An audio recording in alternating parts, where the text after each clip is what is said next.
Fala galera, aqui Professor Enson Portela falando, e no episódio de hoje do Aprenda Engenharia, nós vamos bater um super papo sobre engenharia de estruturas. Você sabe como precificar um projeto de estruturas? Como se faz para lançar uma estrutura? Quais critérios você deve utilizar? O que a nível de modelo se usa? E análise dinâmica, eu preciso fazer? Todas essas perguntas serão respondidas ao longo do episódio de hoje com o engenheiro civil Helder Martins, sócio-diretor da Hepta Engenharia. Então, como eu sempre digo, fica comigo até o final que eu te prometo que vai valer a pena.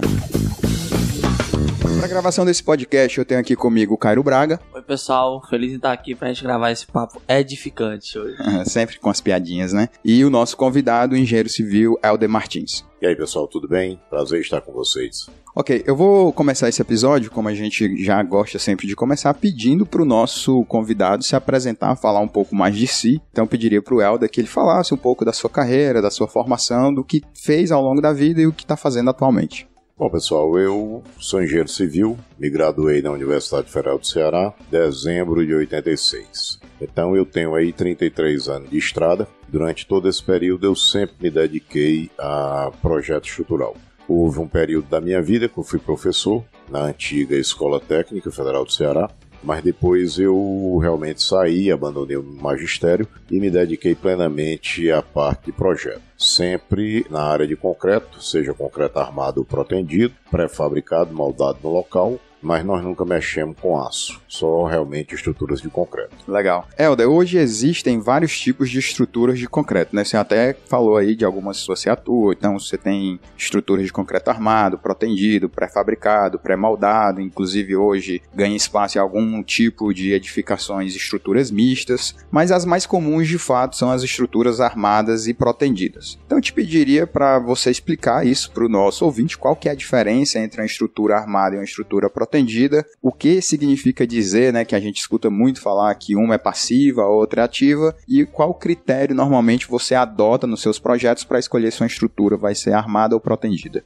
Na verdade, o concreto armado é aquele elemento onde você só tem as armaduras que trabalham à medida que a estrutura se deforma. Daí o nome passiva, porque a tensão aparece em função da deformação da estrutura. E na proteção a gente usa aços de alta resistência, em que você traciona o aço previamente através de macacos, né, hidráulicos. Então o termo passivo e ativo vem do fato de que o aço na proteção ele foi previamente tensionado. Então é uma armadura ativa, porque desde o início que ela está de fato tracionada. Independente da estrutura estar escorada ou não, o aço já está tracionado. E no aço passivo, né, do concreto armado, o aço só vai ser tracionado à medida que a estrutura se deforma, ok? Ok, você falou aí, no caso de estruturas protendidas, o aço é de alta resistência. Só para dar uma clareza para o nosso ouvinte, o que é que você está chamando de alta resistência? Porque o aço utilizado no concreto armado é o CA50, né, que significa que ele aguenta 50 kg força por milímetro quadrado. Então, sua tensão de ruptura. E para você ter ideia, o aço de proteção é o CP190, ou seja, são 190 kg força por milímetro quadrado. Nós estamos falando, portanto, de um aço 4 vezes, praticamente, né, mais resistente do que o usado em concreto armado. Isso a nível, obviamente, de tração, né? Não de compressão, claro. Isso. Ok. E assim, o que é que você utiliza de critério quando, eu imagino, né, normalmente o passo, você recebe um projeto arquitetônico e em algum momento você vai lançar uma estrutura. Qual é o passo que você adota, ou quais são os critérios que você adota ao decidir que uma estrutura vai ser de concreto armado ou de concreto protendido? Isso é em função de quê? A única coisa que define isso é só o vão, para definir se é protendido ou armado? Olha, antigamente o vão era o critério, digamos assim, balizador. Hoje nem o vão não é mais o critério.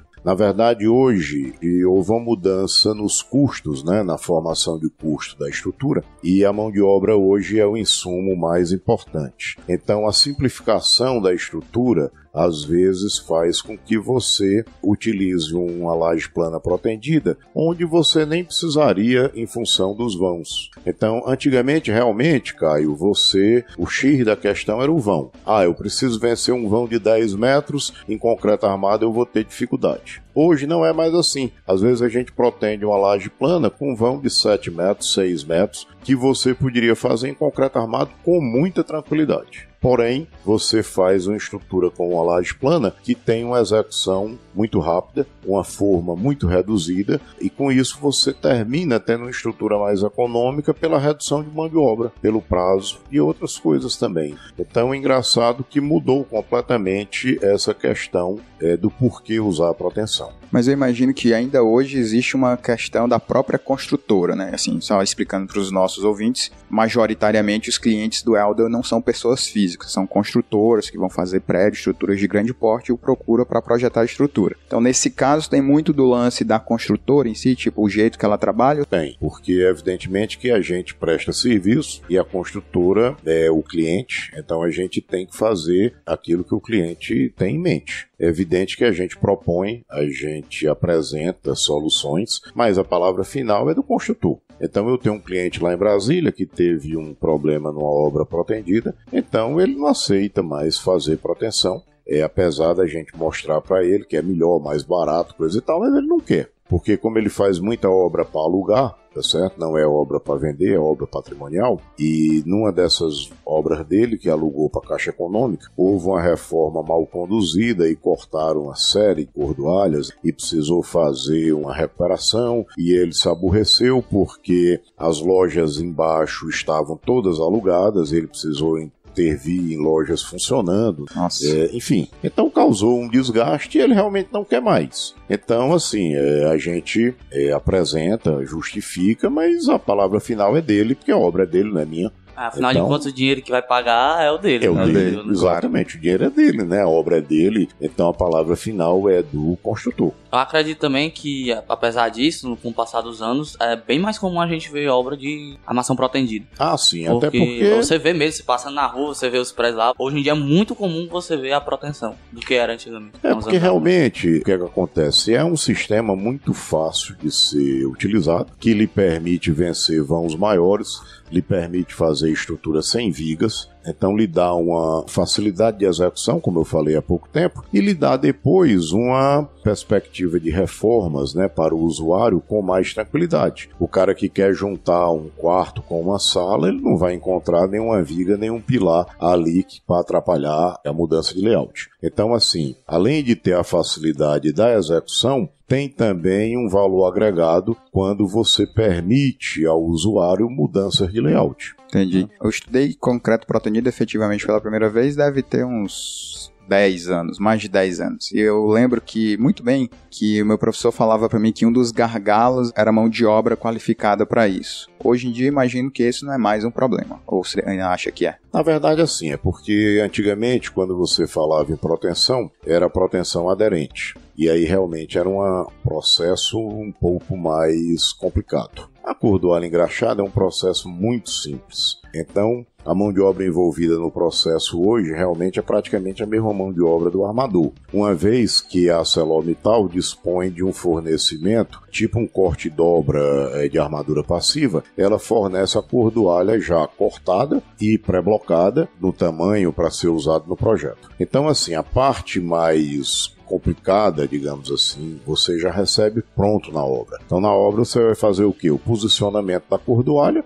que aí qualquer armador consegue fazer corretamente o posicionamento da cordoalha na obra. E depois tem que ter a operação da proteção. Mas a tendência é que até essa operação de proteção passe a ser executada pelas empresas terceirizadas de estrutura, né? Aqui em Fortaleza, por exemplo, a Rolim Machado. Então há uma tendência que com o tempo fique igual lá nos Estados Unidos. Lá nos Estados Unidos, para vocês terem ideia, a mesma empresa que está fazendo a armação passiva também faz a armadura ativa, a cordoalha. E o contrato é tudo junto, né? E isso me causou até uma certa surpresa quando eu estava conversando com o professor Bijan. Ele me disse que o preço é o mesmo de mão de obra. O cara cobra a mesma coisa, tanto faz se ele vai montar 1 quilo de armadura passiva ou 1 quilo de armadura ativa. O preço lá é o mesmo, porque lá a mão de obra é tão mais cara do que o material, que o que importa é você economizar a hora homem. Aqui no Brasil não é, só para você ter ideia, a cordoalha hoje deve estar girando comprando em R$15 o quilo e a armadura passiva em R$5 o quilo. Então você ainda tem uma relação aí de 1 para 3, mais ou menos, que justifica, porque o aço é 3 vezes melhor do que o outro, mas na verdade lá nos Estados Unidos é o mesmo custo, porque o preço mesmo é a mão de obra. É como se o preço final fosse tipo 100% e disso 90% fosse mão de obra. Mesmo que no 10% seja o material, é indiferente, que no total vai dar... Então assim, tanto faz se eu ao invés de estar pagando 10%, estou pagando 3%, ao invés de 90% eu tiro 93%. Ou seja, esse desconto seria irrisório. Claro, né? Então realmente, e a tendência, a gente não pode se enganar, é que apesar da nossa mão de obra estar muito distante da qualidade da mão de obra de lá, mas não interessa. A tendência é a mão de obra ficar cada vez mais cara. Qualificada, né? Mais cara. Tá certo? Legal. Em projeto de edifício é muito comum você ter elementos ali que estão fora do que a gente pode chamar de superestrutura principal da edificação, né? Você tem lá, por exemplo, a fundação, a contenção, guarita e vários outros, né? Hoje, por exemplo, está muito comum espaço PET, enfim. Quando você fecha um projeto com uma construtora, o que é normal? Você já fecha o pacote inteiro, inclusive com esses elementos complementares? Ou você faz uma cobrança do prédio e aí a construtora que se vire para arrumar um cara de fundação, de contenção e dos outros elementos? Não, assim, antigamente quando eu comecei, o profissional de estruturas resolvia fundação e resolvia contenção também. Porque os prédios eram menores, então as fundações eram mais fáceis, as contenções eram só de um subsolo, então era fácil de fazer. Com o passar do tempo, você hoje tem, por exemplo, eu fiz há pouco tempo um prédio comercial com 4 ou 5 subsolos, uma contenção de 12 metros de altura. Então realmente não dá para a gente querer se envolver nesse tipo de projeto, porque ele passa a ser muito específico. Então hoje, contenção e fundação é um projeto de um outro profissional, que evidentemente interage com a gente vê, troca ideia, mas... Até porque ele vai usar as tuas cargas do teu prédio, né? A gente tem que passar as cargas, tem a questão também do apoio da laje, você tem que fazer uma compatibilização com a contenção. Então assim, é um projeto em que você interage,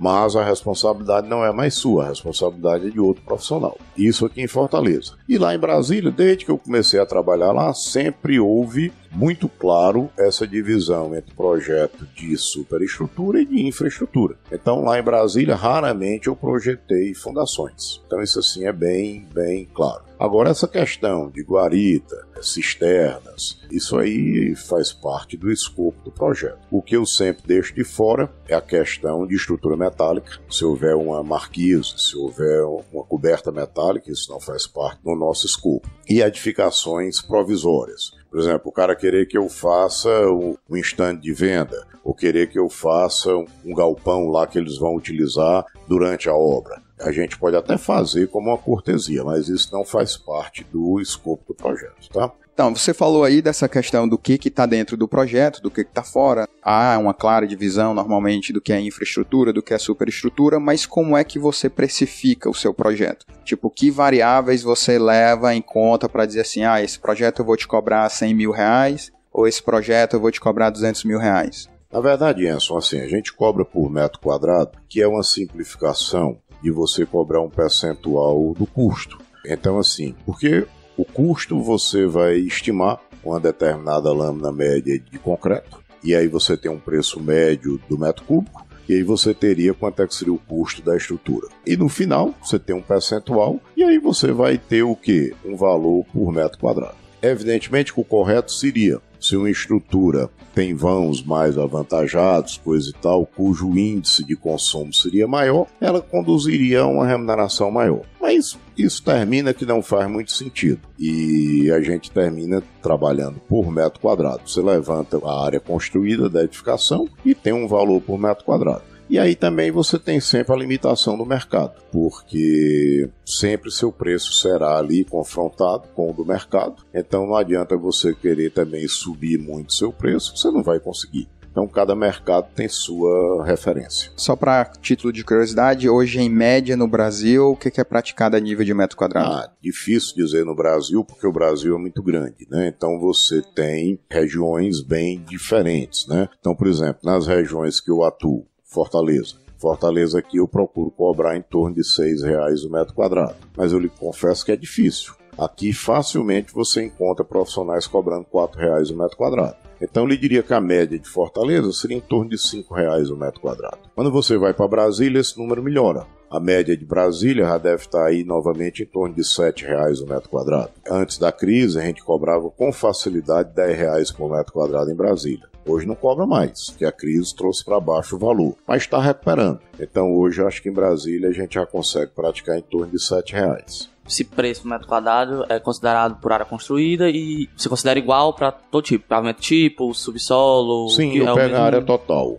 Só para dar uma noção, um prédio aí de mais ou menos 20 andares, que vai ter ali 500 metros quadrados por andar, você está falando aí de 500 metros quadrados por andar vezes 20, vamos colocar aí mais subsolo e térreo que são maiores, vamos colocar mais uns 2.000 metros quadrados, talvez, né, considerando um pouco maior o terreno. Então você está falando de um prédio médio aí de 20 andares com 12.000 metros quadrados. Você colocar preço médio de R$5, está falando de um projeto que vai custar 60 mil. Só para dar uma referência aí para os nossos ouvintes. Aí você vê assim, por exemplo, você vai aqui em Fortaleza, um prédio de 12.000 metros quadrados em Fortaleza é difícil. Porque você botou, por exemplo, o pavimento tipo com 500 metros quadrados, mas um pavimento tipo para ter 500 metros quadrados, você teria que estar fazendo 2 apartamentos de 220 metros, mais a área ali de circulação vertical. Então veja que não é uma obra comum. Então 12.000 metros quadrados em Fortaleza é uma obra já considerada grande e vai lhe remunerar em torno de R$60 mil. O prédio padrão de Brasília é em torno de 14.000 metros quadrados. São prédios normalmente com 2 subsolos, pilotis e 6 pavimentos tipo. Então ainda simplifica seu trabalho de ação de vento, etc, né? E aí você tem 14.000 a 7, você vai ter aí o que? Em torno de 100 mil reais, né? 100 mil reais. Que vai dar 98, não é isso? Então veja que você, realmente aqui em Fortaleza, o mercado é muito apertado. E ainda assim, se você parar para analisar, R$60 mil num projeto é bem caro para um projeto, mas aí você tem que avaliar quanto tempo dura esse projeto e quanto tempo você passa com esse projeto na mão. Porque se for um projeto para você realizar rapidamente, você ganhar R$60 mil, beleza. Acredito eu que o custo para fazer o projeto não seja tão grande, a não ser a sua mente e seu software que você vai usar e tal, e o tempo. Então, se o tempo for muito grande para executar tal tipo de projeto, acaba, não sei se realmente vale a pena ou compensa muito assim como a gente imagina. Na verdade, assim, né?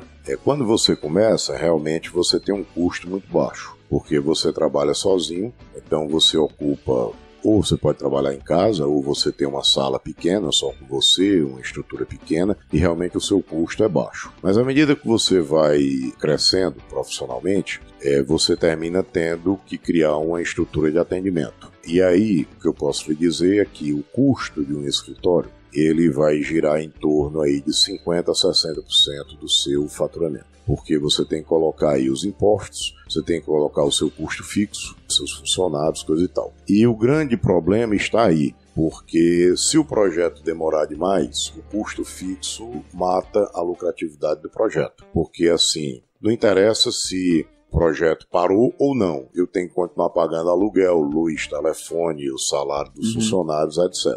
Então, assim, esse é um dos pontos que, de certa forma, tumultua um pouco o mercado, porque você tem um profissional que tem uma relação de custo totalmente diferente de outro profissional. Então, por mais que eles cobrem parecido por metro quadrado, mas a realidade de um escritório e a realidade de outro é bastante diferente em termos de custo. Então, às vezes, a gente, digamos assim, punido quando a gente é colocado numa concorrência onde os escritórios não têm o mesmo porte. Porque o escritório do mesmo porte vai ter a mesma realidade de custo. Mas se você pega um escritório pequeno com um custo baixo, esse profissional, evidentemente, pode apresentar uma proposta menor, porque ele tem um custo baixo. Exato. Né? Então, Exato. Isso aí é uma realidade. Não vai aqui nenhuma crítica, nem dizer que é a culpa do mercado. Não adianta chorar. Tá no jogo. Não estou fazendo aqui nenhuma, claro, tá no jogo, crítica, tem que jogar. não, apenas estou dizendo uma realidade. Claro. E a construtora tem que ter noção também que quando ela está contratando um escritório pequeno, ela não vai ter também o mesmo suporte no escritório maior. Então, aqui só exemplificando, eu atendo Brasília, atendo Fortaleza, viajo e os meus clientes não se queixam por problema nenhum. Eu tenho toda uma retaguarda montada para atender o cliente. Um escritório pequeno, o profissional se ausentou para uma reunião, ele não atende o outro cliente. Então, assim, você tem que entender, a consultora também tem que entender esse custo-benefício. E a história do você leva aquilo que você paga, né? Um que custa exatamente. mais caro, tem uma estrutura maior, mas te atende direitinho. Eu entendo, sim. Brothers! What we doing live? Echoes in eternity.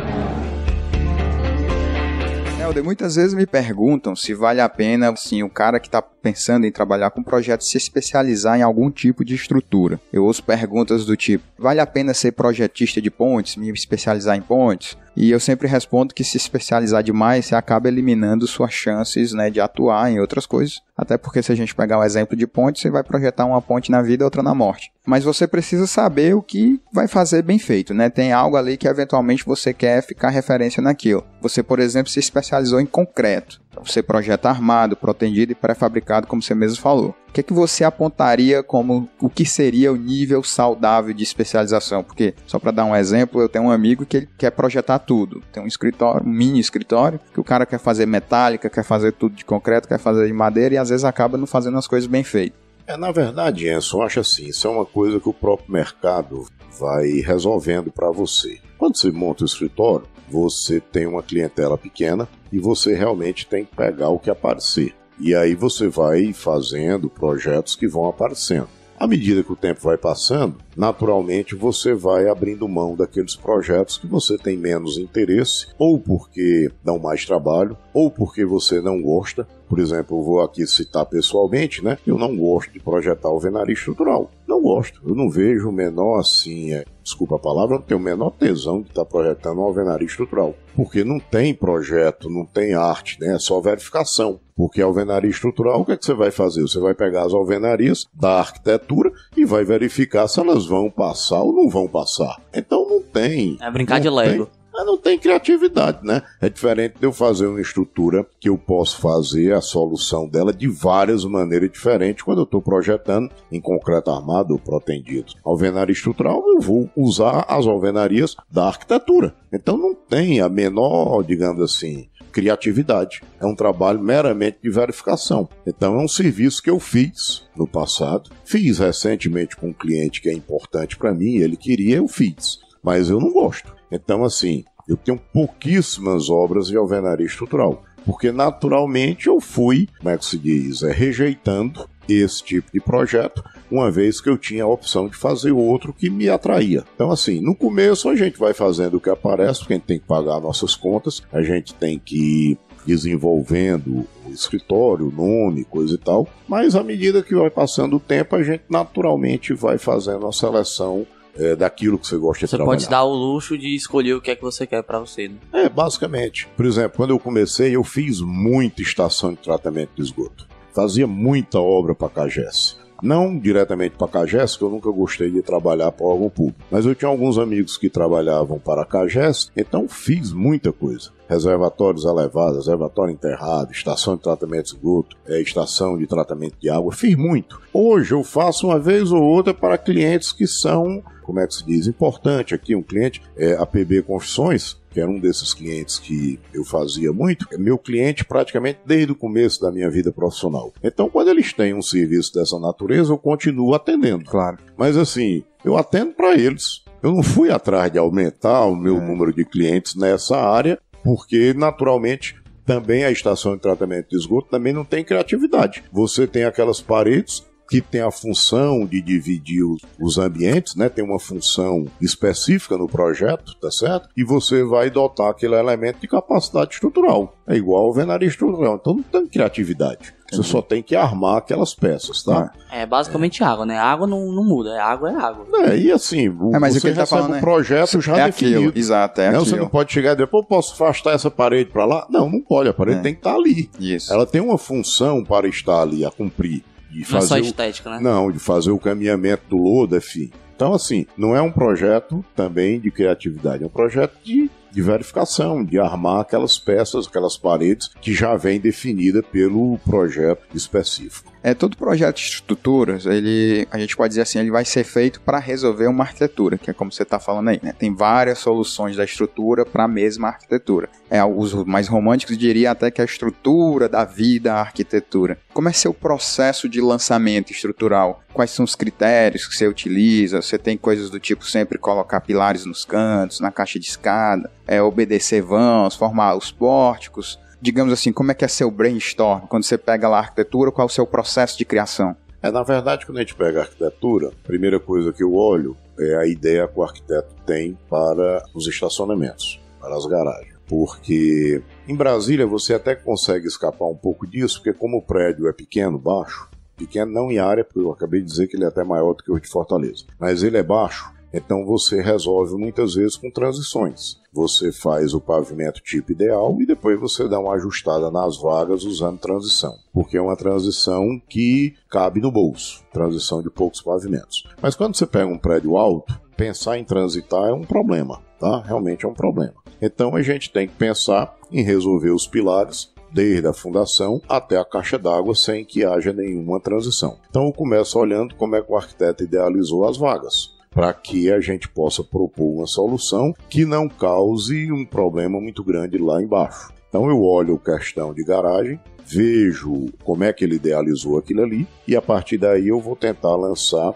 os pilares para que interfiram o mínimo possível no pavimento tipo, dotando a estrutura evidentemente de vãos balanceados, vãos equilibrados para poder a estrutura ser econômica e também que formem os pórticos para resolver a questão do contraventamento. A questão da transição que você falou é só mudar uma dimensão do pilar? Não, é mudar o pilar de lugar. Então, assim, você vem com o pilar na fundação, quando chega num determinado momento, ele muda de canto.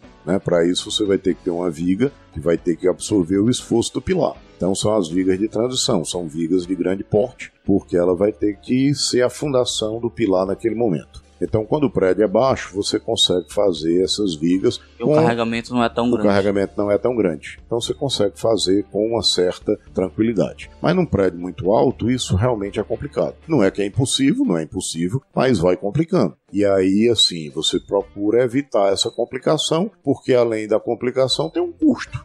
Dentro desse seu processo criativo, assim, a nível prático mesmo, você já faz tudo no computador, você imprime, gosta de olhar e marcar? Eu, como sou de uma geração anterior, eu gosto do papel impresso. Então, normalmente eu peço para plotar o pavimento tipo, numa escala boa. O ideal seria 1:50, mas 1:75 também resolve. Às vezes, o prédio é maior, a escala 1:50 fica ruim de trabalhar. Mas eu peço para imprimir e aí eu fico olhando na tela do computador essa questão das vagas, variações dos pavimentos, coisa e tal, e vou marcando ali no papel o que é que eu acho adequado. Então, assim, aí eu faço algumas contas expeditas, algumas verificações rápidas e nesse momento aí eu mando fazer um primeiro processamento para ver como é que a estrutura se comporta em termos de gama Z, em termos de deslocamento lá em cima, se ela está rodando, se não está. Depois que eu vejo que ela está legal, a gente bota para frente. Então tem todo um primeiro processo até você ter convicção que a estrutura vai se comportar bem. Do meu entendimento, o normal, quando começa, você está na relação ainda da prospecção comercial, o normal é a construtora te mandar uma arquitetura, te pedir uma proposta técnica e uma proposta comercial. E aí, claro, dentro da sua proposta comercial, você vai mandar para o camarada quanto que você vai cobrar. Quais serão os seus honorários, suas obrigações e as obrigações do teu cliente. E dentro da proposta técnica, você vai mandar o que seria ali uma estrutura que você entende não, que você, como acabou de falar, está passando, está tudo ok em relação a gama Z, em relação a deslocamento e rotação e tal. Dentro dessa dinâmica, não é comum o cara te mandar só o projeto arquitetônico para tu lançar a tua estrutura, só o projeto do pavimento tipo, ou ele, quando ele já te manda o prédio, a arquitetura do prédio inteiro já finalizada? Normalmente, assim, não é que a arquitetura esteja finalizada, mas normalmente o pessoal tem já umas plantas totais. Porque o arquiteto, quando ele faz o seu estudo, ele precisa dar resposta ao cliente. E uma das respostas é a questão da vaga. Ele precisa dizer ao cliente a capacidade de vaga que ele vai conseguir, porque o cara vai avaliar o quê? Quantas vagas vai ter por unidade. Então o arquiteto, ele normalmente já pensa o subsolo para poder apresentar ao cliente. O cliente não vai se satisfazer simplesmente em olhar o pavimento tipo. Ele vai querer saber quantas vagas ele vai ter por unidade. Então, assim, é comum você já ter um projeto, mesmo a nível de, não diria nem de projeto básico, diria até só de estudo mesmo de arquitetura, mas você receber já um subsolo mais ou menos pensado pelo arquiteto para poder responder essa questão do incorporador. Só a título de curiosidade aqui para os nossos alunos, quando você faz essa proposta comercial e faz essa proposta técnica aí que você falou, tem um processo de criação, lança a estrutura, carrega, faz verificações e aí você manda lá a proposta comercial e técnica para o camarada.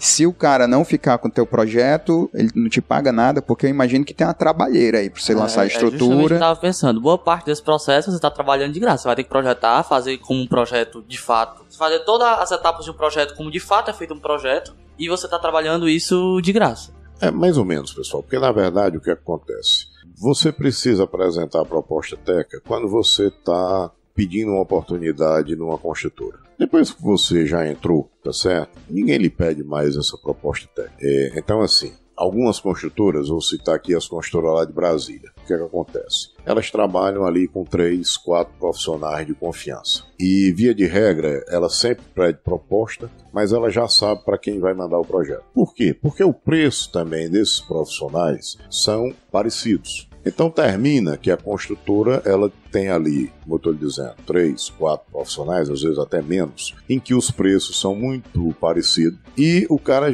como eu volto a dizer, ele já sabe para quem é que ele vai entregar o projeto. Ele vai entregar o projeto para o profissional A, B ou C em função de, por exemplo, nós estamos com 3 projetos já com a Epta, por exemplo. Então não vou mandar o quarto, porque a probabilidade de começar a atrasar é maior. Então vou botar esse quarto projeto na mão de outro profissional. O cara está diversificando para não ter problema para ele, não ter problema com prazo de entrega, enfim. Então, na hora que ele lhe pede a proposta, ele já sabe com quem é que ele vai fechar. Mas, até pelos processos de qualidade interna da construtora, eles precisam ter pelo menos 3 preços para poder justificar, para poder mostrar que foi feita uma concorrência, um balizamento de preço, etc. Então, assim, isso eu estou falando nas construtoras que a gente trabalha lá em Brasília de uma forma geral. Tem uma construtora que eu trabalho também, que ela já tem o preço definido. Ela chega para o profissional e diz, o projeto é tanto, né? Então ela não pergunta quanto é que você quer, ela oferece quanto é que ela quer pagar. E ela vai oferecer para o A, o B, o C, o mesmo valor. Porque ela não está usando um valor absurdo, não, ela sabe quanto é que o mercado está remunerando. E tem clientes que nem me pedem proposta. O cara manda o projeto, depois que o projeto já está andando, ele diz, manda aí para a gente ver. Então assim, essa questão do estudo da concorrência técnica, ela existe quando você está querendo entrar numa construtora. E quando você está querendo entrar, você vai se esforçar. Claro, você perde no começo para ganhar lá na frente, né? Você vai perder ali, vai se esforçar, vai mostrar serviço para justificar que o cara lhe deu uma oportunidade. Até porque eu acho que nesse meio, o que mais conta pro seu marketing de divulgação como profissional é o boca a boca de fato, de uma construtora para outra, com algo certeza. do tipo. A gente tem site, né? A gente tem Instagram, coisa e tal, mas na verdade isso aí serve, digamos assim, num segundo momento. A empresa foi indicada e aí o cara vai no site para ver, para olhar o que é que o cara fez, o que é que não fez, vai ali no Instagram, dá uma pesquisadazinha nas publicações, mas não vai ser assim, eu vi o projeto no Instagram e aí eu vou pedir uma proposta desse profissional. Não é assim. O profissional foi indicado, seja por um construtor, seja por um arquiteto, e aí o cara vai pesquisar a nossa informação nas mídias, né? Mas como validação como até, validação, né? Ou até como curiosidade mesmo. Isso. O cara, vou olhar o que é que o cara fez. E aí, evidentemente, que quando ele abre, por exemplo, o site aqui da gente, aí ele toma consciência de que o centro de eventos é projeto nosso. Aí ele vê que, por exemplo, o WSTC é projeto nosso. E aí ele olha e diz, esse cara aí fez um bocado de coisa legal. Mas... Então eu vou até aproveitar a sua deixa, né, e dizer assim, todo escritório de engenharia acaba em algum momento tendo que lidar com as estruturas, digamos assim, mais robustas, que são fora do comum. Eu sei que você e o seu sócio Marcos Paulo já ganharam até prêmios, são muito bem reconhecidos no mercado, né, e tal. O que é que você apontaria como, assim, um case ou alguns cases de sucesso da Epta aqui no mercado brasileiro? E sinta-se à vontade para falar de fora do mercado brasileiro, que eu sei que vocês já fizeram coisas para fora também. O que é que, assim, você poderia trazer aí pra gente de estruturas que você considerou desafiadoras? Assim, aqui em Fortaleza tem algumas estruturas que eu, assim, tenho uma satisfação de ter projetado, né, porque elas são diferenciadas, seja pelo tamanho ou pelo desafio na época. Então aqui em Fortaleza eu gosto de citar sempre a Torre Santos Dumont, que ela foi o meu primeiro projeto com cordoalha engraxada. Então havia um desafio de resolver vãos de 10 metros. Se você pensar, a Torre Santos Dumont já tem mais de 20 anos de idade. Ela foi projetada em 97, se não me falha a memória, 96 ou 97. Então naquela época havia uma necessidade de um projeto com vãos de 10 metros, cogitou-se buscar um profissional em São Paulo, coisa e tal, então foi realmente uma obra importante para a gente. Quem construiu, só para a gente dar Reata Arquitetura e Engenharia, né? O Centro de Eventos também é um projeto assim, bem importante, porque ele tinha vãos de 25, 30 metros em pré-fabricado, e o meio ali, onde tem as docas dos caminhões, a gente chega a ter vãos até maiores do que isso, né, para poder permitir a circulação dos caminhões. Então é um projeto de grandes vãos. Você vê que não é um projeto questão de vento, né, de contraventamento, não é um prédio alto, é um prédio baixo, mas é um prédio que teve esse desafio por conta dos grandes vãos. Lá é estrutura pré-fabricada. Os pavilhões são pré-fabricados e o meio, tá, ficou em concreto moldado no local por conta dessa dificuldade do transporte das peças muito grande. Porque, como eu lhe disse, a gente precisou ter vãos bem grandes por conta da manobra dos caminhões e aí resolvemos fazer moldado no local essa região. Então aqui em Fortaleza, lógico que existem outras obras aqui que eu gosto muito. O Platino da Scopa é um, que, digamos assim, se a Torre Santos Dumont era vão de 10 metros, o Scopa são vãos de 12 metros. Prédio comercial com vãos de 12 metros, muito legal. E lá em Brasília, apesar de lá a arquitetura ser muito amarrada, né, porque existe toda aquela história do tombamento de Brasília, né, então o arquiteto lá não tem como fazer muita... Enfim, ele é amarrado à legislação,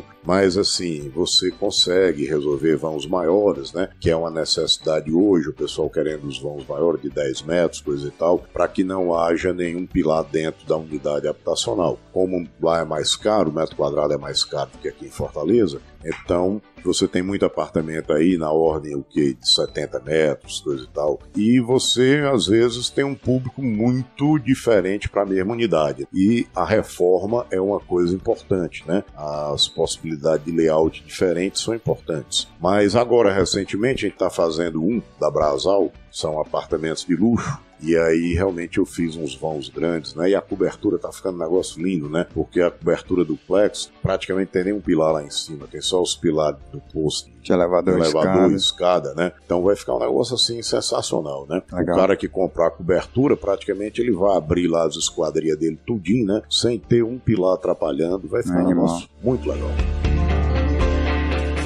Brothers! What we do in life echoes in eternity. O que a nível de modelo, já que você está falando aí, né, das suas estruturas, dos vãos, o que a nível de modelo você utiliza para cálculo de estruturas, digamos assim, quando você tem esse problema de estabilidade global, estruturas mais robustas, quais são os modelos mesmo matemáticos que você usa? Você vai ali para um grelha, você usa gama Z, vento por pórtico espacial, suas lajes você resolve com Marco Zoom, o que é que fica nisso? Na verdade, Enson, eu gosto de coisas assim bem básicas, digamos assim, eu sou um Neandertal da estrutura, tá? É evidente que a gente está tendo que mudar por conta das verificações de projeto e dá muito trabalho você convencer o pessoal de que você pode fazer por um processo simplificado, que isso não vai ter nenhum risco para a estrutura. Que às vezes me aborrece porque isso está no corpo da norma. A norma não me obriga a fazer um modelo sofisticado. Ela me permite uma série de simplificações. E eu adoro uma simplificação. Então, assim, aqui no escritório, o que é que a gente faz? A gente pré-dimensiona tudo usando modelos simplificados. Lajes eu gosto, no caso 1, né? Vigas eu gosto de viga contínua. Depois que a gente pré-dimensiona tudo, aí a gente processa no modelo 6 do TQS para poder o verificador ficar satisfeito. Então a realidade é essa, eu processo hoje no modelo 6 por causa do verificador. Se não tivesse o verificador, eu ia continuar fazendo no meu modelo 3, que eu fiz, se eu somar os projetos que eu tenho, com os projetos que eu fiz no tempo do Dácio, se eu somar mais os projetos que o Adiso, que foi meu sócio, fez, meu amigo, olha, contra fatos não há argumento. Nenhum desses prédios deu problema, zero. Mas não adianta, o melhor realmente é você deixar e processar logo no modelo 6 do TQS, para o cara ficar satisfeito. E proteção, eu uso o Adapt, que é um software americano muito bom, muito fácil de usar, então eu processo a proteção no Adapt. Ok. Falou e brincou que é o Neandertal da estrutura, né? Recentemente teve a reforma nova da 6120, que trouxe vários critérios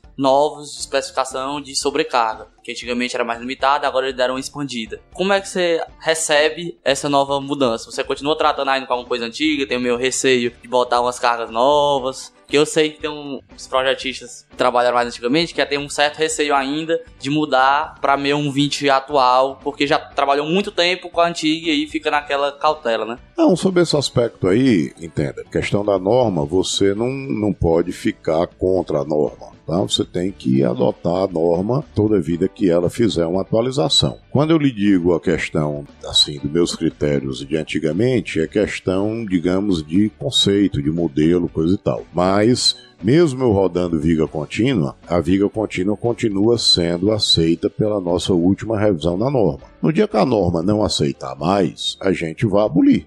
Norma agora 6118, né? Não é mais a 6120. A 6120, que diz respeito à carga, essa aí é indiferente, pô. Você tá mandando botar 300, 400 ou 500 quilos, não faz diferença, né? Até porque, assim, tem algumas estruturas até, como os prédios comerciais, que há muito tempo que esses prédios são carregados a maior do que a carga de norma por uma demanda do mercado. Porque o cara vai alugar e o cara quer um arquivo, o cara quer colocar uma centralzinha de informática, não sei o que, né? E aquela carga de 200 kg por metro quadrado num prédio comercial é muito baixo. Né? E tem aquele lance também de que hoje o cara que faz para alugar, né, constrói para alugar, hoje ele aluga para um spa, amanhã ele aluga para uma livraria, que tem uma carga completamente diferente, então ele tem que cobrir. Então, assim, a norma 6120 especificamente, que você colocou, que é de carga, essa aí realmente não tem questão, a norma tá mandando colocar, você coloca, tá? E como eu estou lhe dizendo, muitas vezes você está acima do que a norma está pedindo por uma questão de mercado. Aí no final das contas não vai fazer tanta diferença, porque a sobrecarga não é a maior porcentagem de carga que contém naquele elemento, porque pavimento, revestimento e preço próprio vai ser a maior parte da carga. Sim. Que o a não ser que você esteja tratando de depósito, tá? Que aí o depósito você vai tratar com o proprietário, porque aí você vai negociar com ele quanto é que ele quer. Fiz um projeto ano passado para Manaus e o cara começou me pedindo 1 tonelada por metro quadrado. Ele disse, mas não tem necessidade disso, né? Ele disse, não, mas eu quero. Eu disse, tá bom, eu processei, mandei o número pra ele, né? Ele disse, rapaz, tu acha que a gente deve botar quanto, né? Porque é o seguinte, quem vai pagar é ele, né? Então se ele quer 1 tonelada, eu vou discutir. Eu disse a ele, eu acho muito, mas você quer 1 tonelada, não botar, né? Mas quando ele viu quanto ele ia gastar de concreto e de aço, aí ele pediu para reduzir. Terminou, acho que em 600 kg por metro quadrado, né? De sobrecarga, né? De sobrecarga, tá? Ou de 40% de redução. Então, assim, num caso desse faz diferença. Agora, você rodar com 150 ou 200 kg por metro quadrado de subcarga, não vai fazer a menor diferença. O da formação em dinâmica de estruturas, né, que nós, engenheiros civis, recebemos, eu diria que ela é um pouco rasa, no mínimo, né, para dizer o mínimo. Diferente, por exemplo, da turma lá da engenharia mecânica, que os caras estudam bastante dinâmica por razões óbvias, né? As estruturas que eles dimensionam vão se mover, as nossas nós queremos que elas fiquem ali paradinhas. Até tem uma frase que eu gosto muito na engenharia mecânica: a obra vai e a fábrica fica. E na engenharia civil, a obra fica e a fábrica vai. Então você tem essa diferença aí. E você já passou por uma situação que o teu projeto demandava uma análise dinâmica mais robusta? E se sim, como é que você resolveu isso? Na verdade, antigamente não havia essa preocupação, né? Porque as estruturas tinham vãos menores, as coisas eram mais comportadas. E agora o pessoal está começando a introduzir essa questão, até porque também é assim, né? Você tem academias hoje funcionando em edificações, né? Tipo shopping center, até mesmo a academia dos edifícios residenciais, né? Então você tem que ver a questão da vibração. E há uma tendência, né, de você verificar a questão do deslocamento no topo da edificação, também em base na questão de frequência de vibração, né? E não mais simplesmente num controle de deslocamento do topo. Então, assim, à medida que a estrutura vai ficando mais esbelta, essa questão da vibração começa a ficar mais importante. E eu concordo com você que o nosso conhecimento é muito baixo. Realmente a gente não estudou isso na faculdade. Então, assim, quando eu tenho esse problema, eu uso o Adapt, que ele me dá as frequências, né, de vibração. Os modos de vibração. Os modos de vibração. E aí a gente facilmente avalia se está dentro da norma brasileira ou não. Entendi. Fazendo aqui também um parênteses que a nossa norma também ainda foi muito tímida com relação a esse assunto. Ela apenas começou a tratar alguns usos especiais. Mas assim, eu creio que também, numa próxima revisão da norma, ela vai começar a exigir um critério maior na verificação dessa questão das vibrações. Não raro, o FCK de um dado concreto, ele não atinge um valor referido de projeto, né? Eu diria que é relativamente até comum isso acontecer, né? Não é rotineiro, mas é relativamente comum. Qual o critério que você utiliza para decidir se precisa ou não de um reforço quando você tem esse tipo de problema? Eu digo assim, você tem uma obra lá que você projetou, o camarada da obra liga para ti e diz: Dr. Helder, o FCK aqui que você pediu de 30 MPa, ele só deu, 25. E aí, qual é o critério que você normalmente utiliza para decidir se deixa como tal ou faz um reforço? Basicamente a gente tem que começar separando, se você está trabalhando elementos à flexão, lajes e vigas, do elemento à compressão, que é o pilar. Uma redução de FCK numa laje ou numa viga não vai causar muito problema, porque você sabe, por exemplo, numa laje de 10 centímetros, a linha neutra deve estar ali por volta de 1 centímetro. Então, na hora que reduz o FCK, essa linha neutra vai para 1,1 centímetro, isso não vai fazer a menor diferença na armadura necessária para o estado limite útil, nem nas lajes, nem nas vigas. Você pode ter, evidentemente, uma deformada um pouco maior, porque o modo de elasticidade será menor. Mas também isso não vai comprometer a segurança da edificação. Então, se você está trabalhando com elementos de flexão, o problema é bem menor. A não ser realmente que o concreto não exista. Acontece às vezes, né? Por um problema de dosagem, por irritar, às vezes o concreto realmente não atinge resistência. Lembrando, nesse caso, o problema tem que ser realmente grande no concreto. Porque quando você vai fazer o cálculo, você já majora o coeficiente do momento, majora o momento e minora o coeficiente do concreto. Então a sua chance de ter um erro no concreto tem que ser um erro muito grande para dar problema de fato, né? De fato. Em lajes e vigas, realmente precisa ser uma coisa, um concreto realmente que não desenvolveu.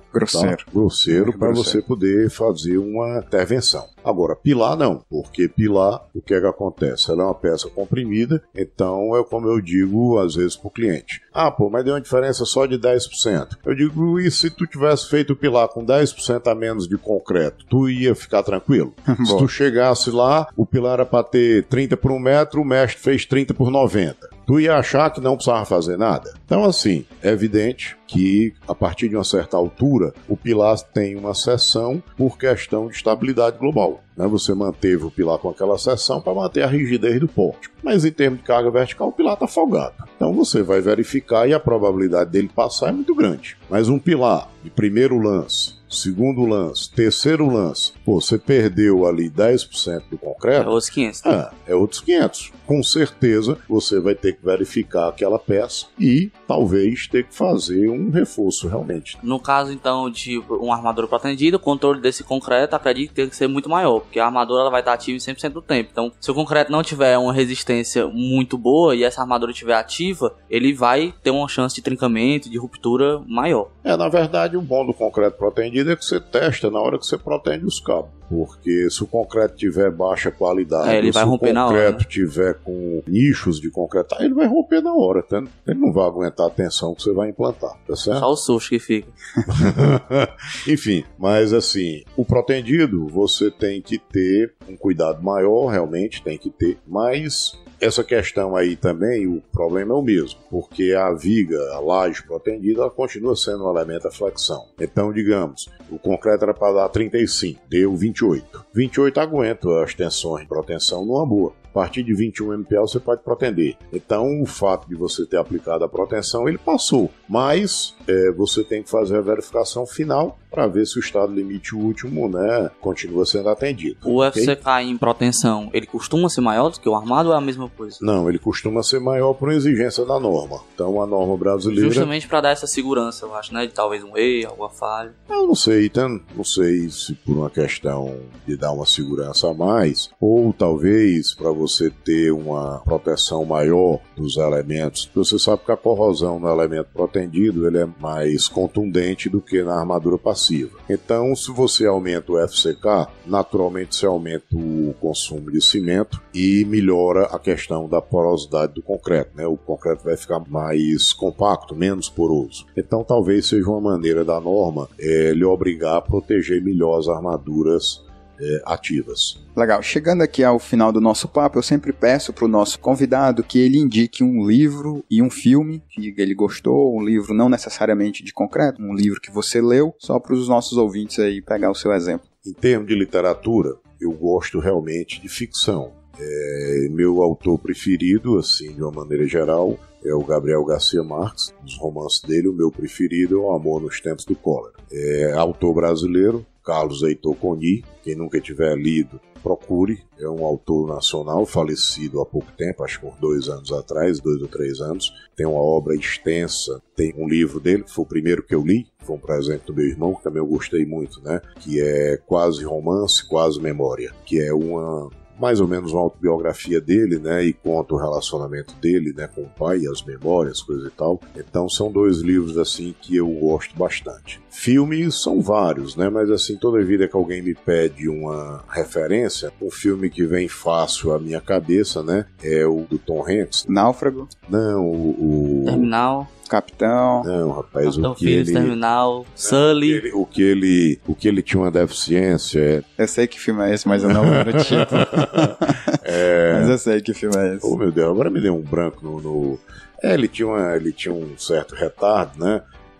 Forrest Gump. Pronto, Forrest Forrest Gump. Gump. Esse filme eu acho sensacional. Eu passo um tempo sem muito assistir, bom. se estiver passando na televisão, eu consigo assistir de novo. É um filme que você assiste várias vezes. Não envelhece. Né? Não envelhece. Não envelhece. É muito E bom. curiosidade, é baseado num livro também, e o autor não gosta do filme, diz que o filme não tem nada a ver com o livro dele e não gosta mesmo? Eu não sabia Eu não disso li o também. livro dele, né? Nem eu.